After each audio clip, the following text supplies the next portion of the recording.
am your host, D. Holkey, and this is a show about fantasy Overwatch where I give you information to help you win 100% of your 2021 fantasy Overwatch leagues. This is my cool but unoriginal logo because production value. On this episode, we will be evaluating 3 rookies from Chinese Contenders, all from Team CC, main tank Gaga, off tank Liga, and Flex Support 1987. I don't waste a lot of time on this channel, so let's go. First things first, we got to set some context. A lot of the highlights will be from Flag Gaming versus Team CC's 7-map matchup, which was for the finals for the winter of Chinese Contenders. So with context set, let's do this. First clip is of 1987 Flex Support. You'll see as things start out here, you'll have a very nice pickoff. Round the corner, Monk from Flag Gaming tries to round the corner, and he immediately dies. Although this play in and of itself is nothing amazing, it's notable because this happens all the time. 1987 always seems to know the right place at the right time, showing that he's got good mechanics and that he's also a thoughtful player. And overall, very impressed with his Zenyatta play. As the map continues, this is an extremely crucial point for Team CC. It's 1-1, 30 seconds left. They have to hold. And C-Wave from Flag Gaming has the EMP here. Probably a map winning ult here. So he's hiding out looking for the perfect timing. And he jumps out here to use his EMP. The second that he does it, we switch to his POV. As he's done casting EMP, he's already down to 117 health. Now, he's done a lot of damage to 1987, who uses the environment to hide. He hides so well, he's able to time his volleys in between. So extremely good mechanics. Now, he does have some help from Super Rich, the Brig over here. Very good DPS duo, but this is top-level mechanics here against a very good Sombra player. Extremely impressive play, in my opinion. You saw the entry pick against Monk. We're going to look at one more entry pick here on Aprita. This is on Eichenwald, of course. And you'll see that there's some LOS here. And you look in the bottom right and you have 1987. As soon as he sees this, he looks up, domes Aprita right away. Great mechanics, great reaction, difference-making play. They're tied 1-1, and this is on attack. They had just lost a pretty brutal fight. When you get an entry pick like that, they're able to take the point despite, ult disadvantage here. So extremely nice play from 1987 on the Zen. One last one here. This is of both Gaga and 1987. You'll see, to set the context here, you've got innovation with EMP, and Team CC's just killed 2. So they've got this point pretty well. They're going to have positioning for this next fight. Flag Gaming's trying to get through the 2 doorways. And as we watch, you'll see the fight start to progress here. We'll watch on 0.75. So as the fight starts here, Flag Game is kind of just trying to hold on. They're trying to stall a little bit. And Aprita gets the first kill here on Liga. Very nice pulse bomb. Extremely dangerous Tracer player. And when this happens, you've got a 5v6 here in favor of Flag Gaming. Team CC pushes in hard, extremely hard, behind Innovation. Sorry, I have to go back. I don't get this one. Thor, the Brig player for Flag Gaming. Despite getting the kill, he jumps off, shield bashes down. Not sure what that's about. But you'll see Team CC turns the fight pretty quickly here. And they use a very aggressive, albeit somewhat mediocre EMP here. Probably a poor EMP from Innovation. But it kind of shows that they are pushing in hard. They're trying to cap this point very quickly. Aprita kills 1987. Very nice play in the backline while all of this is going on. And Aprita kind of goes nuts here. He gets Super Rich, and you'll see there's trading out. So now we've got a brawl on the point. It's a little bit of a mess. Bob is here holding down the fort, trying to stop the point cap. And as this happens, you'll see Shou Cheng approaching here on the right. As he comes through the door, we're going to watch this one in slow-mo. And we're going to get a look at Gaga and his fantastic monkey ult mechanics here. He's jumping across, slapping Shou Cheng around, and he pushes him right off the ledge there. He doesn't even look. This is like Stephen Curry 3-point shooting level of play here. Doesn't watch his guy even fall down the pit. He immediately is jumping across where there's a low health Monk flex support, pushes him through the doorway right away, and albeit Monk probably should have grabbed that mega, it forces the trance out here. Either way, it would have forced the trance. Gaga has some extremely high level monkey play, both smart and very good ult mechanics. He's going to bring a dimension that Chengdu has not ever had at the main tank, and I'm very excited to see that. On the tail end of this one, you'll see at this moment, 1987 has used trance right after Gaga has killed Shocheng. In my opinion, now someone smarter than me may say this trance is fine. They really have to take this point, so better to use the ults than not. But he uses it, and before he's even in the fight, thanks to an ice pulse bomb from Dia, he's able, they're able to wipe this fight without needing trance at all. So had he held on just a little bit longer, they could have had that trance, and they end up getting stalled after taking this point. Innovations used his EMP, 1987's used his trance, and unfortunately they don't take the third point. So I show this, 1987, he's not a bad trance user. He's very good at using trance, but had he held on it for one more second, it would have been a difference maker. I show that to show that I don't think he's alarmed, but I do think he has a very high level Zen play. We're going to switch to the tank line here, and we're going to roll into this one. Innovation on Busan has a nice EMP, simple one, and Team CC gets 2 kills.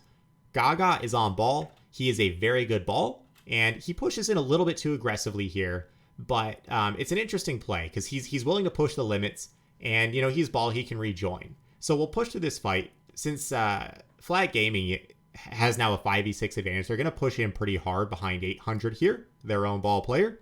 Nice engagement, and as they push in, Team CC falls back as needed. They're trying to get enough time for Gaga to rejoin. 1987 with a very crucial pick on C-Wave, who has the EMP. Difference maker right there. We don't get to see it, but man, that's a good play. As this happens, now, Gaga's rejoining. There's a 5v6 the other way in favor of Team CC. If we slow down here, Liga joins the fight here. He uses Flux, and we can see he's grabbing a lot of players here. We see at least 2. There's actually a third. He grabs the trancing Monk from behind the column, whether it was on purpose or accident. Monk is stuck behind the pillar. He can't heal Thor, and Thor gets crushed there. As that happens, very nice rollout from Gaga.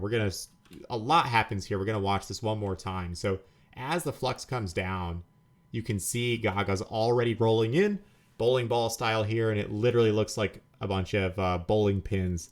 Pushes them all out of the way, pile drives. Very clean execution. Great Flux, great roll in. 1987 with a nice pick. That is all 3 of those players with difference making plays there. Gaga is unfortunately not a perfect player, and we're going to see one here. I don't know how to explain this one other than it reflects the ladder play in all of us. As you're at the very beginning of the map, Flag Gaming is approaching across the bridge, and as they're pushing up, you'll see they just immediately change their focus and attention here.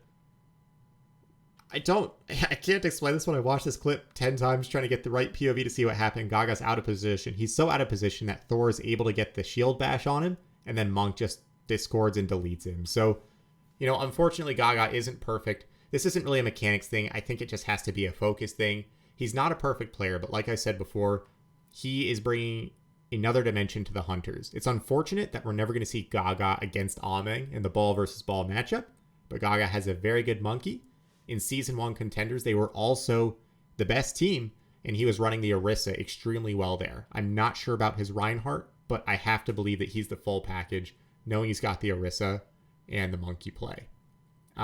Moving right along, the next clip we have back to 1987 on the Zenyatta. This will be a very quick one, but I show it just to show you the level of play of Zen here. You might not trust Chinese Contenders, but at the same time, we've seen Kaylee get picked up into Owl.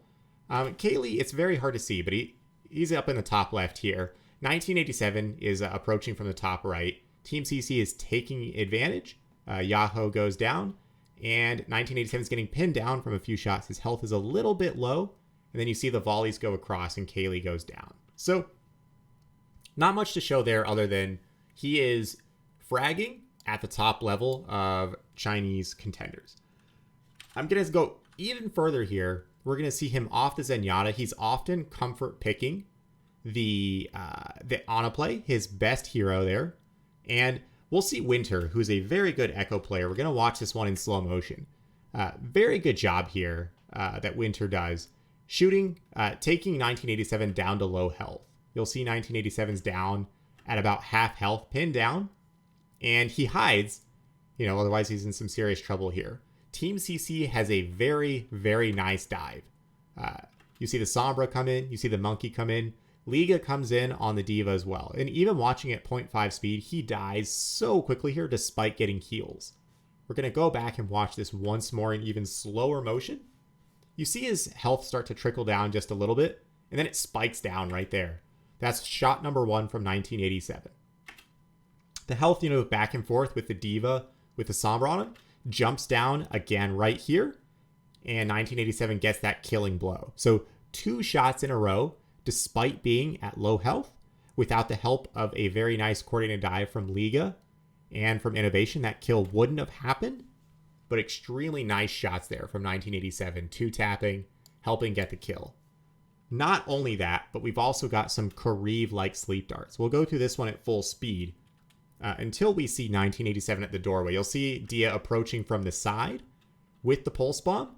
1987 is in the doorway here. You'll see the sleep dart go off. Where is it headed? Well, Salvation goes to sleep. Very back corner. Dia gets a free kill. This caps the point for them and allows them to take point number 2 on Hanamura. There's multiple examples of this. I can't show them all. I love showing sleep darts, but just showing this one to show he has Kareev level mechanics on sleep darts, in my personal opinion. I think he's very good. There's one not shown where he takes down Kaylee, and it's a mix of smarts as well as good mechanics. He knows when to peek. He uses his main tank's bubbles and shields very well. Very nice player. Last clip I'm going to show is of Liga. And this particular one comes from I always forget what it's called, the NetEase Esports X tournament. It's where China and Korea play against each other.